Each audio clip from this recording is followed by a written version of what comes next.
Hello hi welcome back to my mini blog. आज बहुत दिन पर गोटे ब्लॉग अच्छी घर 25टार ब्लॉग करते बिना स्किप कर मिनी ब्लॉगटा को देखो तो एंजॉय कर ब्लॉगटा केमती लगे निश्चिंत जनवाक भूलें।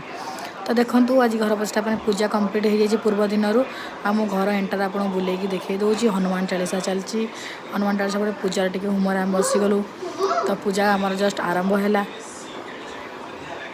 बहुत सर्टकट पाई वीडियोटा को बहुत कम कम भाव में आम कर तो भोजी स्टार्ट होगा सब मोर घर लोक आसीगले भोजी खायापी जी लोक आम इनभाइट कर समस्त आसीगले भोजी खाया भोजी खाई समस्ते भी एंजॉय कले।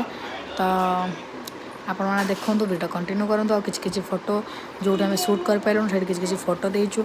तो वीडियोटा जब आप भल लगुव लाइक एंड सब्सक्राइब करने जमार भूलें आ निश्चिंत कमेंट रे जनइबे जे घरटा किभली केमी नेक्स्ट ब्लॉग पूरा होम टूर वीडियो गोटे करी लॉन्ग वीडियो तो रोची। नमस्कार जय जगन्नाथ और नेक्स्ट ब्लॉग को वेट करेंगे निश्चिंत भाव में वेट करेंगे। रोची बाय बाय नमस्कार लाइक एंड सब्सक्राइब जमार भूलें बाय बाय।